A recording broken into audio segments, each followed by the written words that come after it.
ಪೃಥ್ವಿ, ಸೌರಮಂಡಲ ಮತ್ತು ಮಾನವನ ಜೀವನ. ಈ ಜಗತ್ತಿನಲ್ಲಿರುವ ಮಾನವರು ಭೂಮಿ, ನೀರು, ಅಗ್ನಿ, ವಾಯು ಮತ್ತು ಆಕಾಶಗಳೆಂಬ ಪಂಚಮಹಾಭೂತಗಳಿಂದಾದ ಶರೀರವನ್ನು ಹೊಂದಿದ್ದಾರೆ. ಎಲ್ಲ ನಕ್ಷತ್ರಕಾಯಗಳಲ್ಲಿ ಜನರು ಅಥವಾ ಪ್ರಾಣಿಗಳಿರುವುದು ಸುಳಿವು ಸಿಕ್ಕಿಲ್ಲ.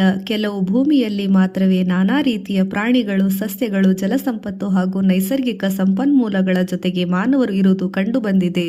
ಗ್ರಹ, ನಕ್ಷತ್ರ ಮತ್ತು ಆಕಾಶಕಾಯಗಳ ಪ್ರಭಾವವು ಭೂಮಿಯಲ್ಲಿನ ಸಸ್ಯ, ಪ್ರಾಣಿ ಮತ್ತು ಮಾನವರ ಮೇಲೆ ಯಾವ ರೀತಿ ಆಗುವುದು ಎಂಬುದು ಸಂಶೋಧನೆಯ ವಿಷಯವಾಗಿದೆ. ಬೇರೆ ಯಾವುದಾದರೂ ನಕ್ಷತ್ರಕಾಯ ಗ್ರಹಗಳಲ್ಲಿ ಮಾನವರಿದ್ದಾರೆ, ಪ್ರಾಣಿಗಳಿದ್ದಾರೆ ಎಂಬ ಶೋಧನೆ ನಿರಂತರ ನಡೆದು ಬಂದಿದೆ. ವೇದಕಾಲದಿಂದಲೂ ಋಷಿಮುನಿಗಳು ಈ ಕಾರ್ಯವನ್ನು ಮಾಡುತ್ತಿದ್ದರು.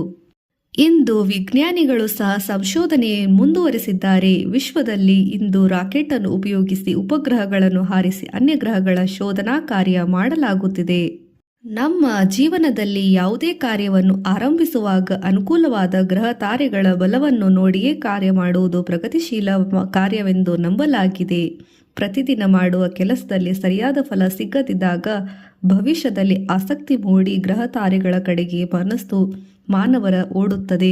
ಭೂಮಿಯನ್ನು ಬಿಟ್ಟು ಮಂಗಳ ಗ್ರಹ, ಗುರುಗ್ರಹ, ಚಂದ್ರಲೋಕ ಮತ್ತು ಶನಿಗ್ರಹಗಳಲ್ಲಿ ಶೋಧನೆಯು ನಿರಂತರವಾಗಿ ಮಾಡುತ್ತಿದ್ದಾರೆ. ಈ ಭೂಮಿಯಲ್ಲಿ ಅಭಿವೃದ್ಧಿ ಹೊಂದಿದ ವಿಜ್ಞಾನವು ಯಕ್ಷ, ಕಿನ್ನರ, ಇಂದ್ರಲೋಕ ಹಾಗೂ ದೇವತೆಗಳ ರೂಪದಲ್ಲಿರುವ ಯಾವುದೇ ಅಜ್ಞಾತ ಜೀವಿಗಳೊಂದಿಗೆ ಸಮನ್ವಯವನ್ನು ಸಾಧಿಸಲು ಸಾಧ್ಯವೇ ಇಲ್ಲ ಎಂಬುದನ್ನು ತಿಳಿಸಬಯಸಿದೆ. ಭಾರತದ ದೈವಿಕ ಯುಗದಲ್ಲಿನ ಪ್ರಥಮವಾಗಿ ಮನು ಮಹರ್ಷಿ ಮುಹೂರ್ತಗಳ ಬಗ್ಗೆ ಹೇಳಿದ್ದಾನೆ. ಪ್ರಾಚೀನ ಕಾಲದಲ್ಲಿ ಶಿಕ್ಷಣವನ್ನು ಆರಂಭಿಸುವಾಗ ದೀಕ್ಷಾ ಸಮಾರಂಭ ಮುಹೂರ್ತ ನೋಡಿಯೇ ನಿರ್ಧರಿಸುತ್ತಿದ್ದರು. ಶ್ರೀರಾಮನು ರಾವಣನೊಂದಿಗೆ ಯುದ್ಧವನ್ನು ಮಾಡುವಾಗ ಶುಭ ಮುಹೂರ್ತವನ್ನು ನೋಡಿಯೇ ಕಾರ್ಯಾರಂಭ ಮಾಡಿದನು. ಈ ವಿಷಯವು ವಾಲ್ಮೀಕಿ ರಾಮಾಯಣದ ಮತ್ತು ತುಳಸಿ ರಾಮಾಯಣದಲ್ಲಿ ಕಂಡುಬರುತ್ತದೆ. ಭಾರತದಲ್ಲಿ ಇಂದೂ ಸಹ ಮಾನವನಿಗೆ 16 ಸಂಸ್ಕಾರಗಳನ್ನು ನೀಡುವಾಗ ಶುಭ ಮುಹೂರ್ತವನ್ನು ನೋಡಿಯೇ ನಿರ್ಧರಿಸುತ್ತಾರೆ.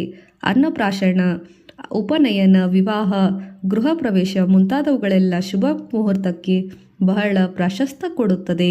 ಹೀಗೆ ಶುಭ ಅಥವಾ ಅಶುಭ ತಿಥಿಗಳು ನಮ್ಮ ಕ್ರಿಯಾ ಚಟುವಟಿಕೆಗಳೊಂದಿಗೆ ನೇರ ಸಂಬಂಧ ಹೊಂದಿದೆ. ಪಂಚಾಂಗವೆಂದರೆ ತಿಥಿ, ವಾರ, ನಕ್ಷತ್ರ, ಯೋಗ ಮತ್ತು ಕರಣವೆಂದು ತಿಳಿಸಲಾಗಿದೆ.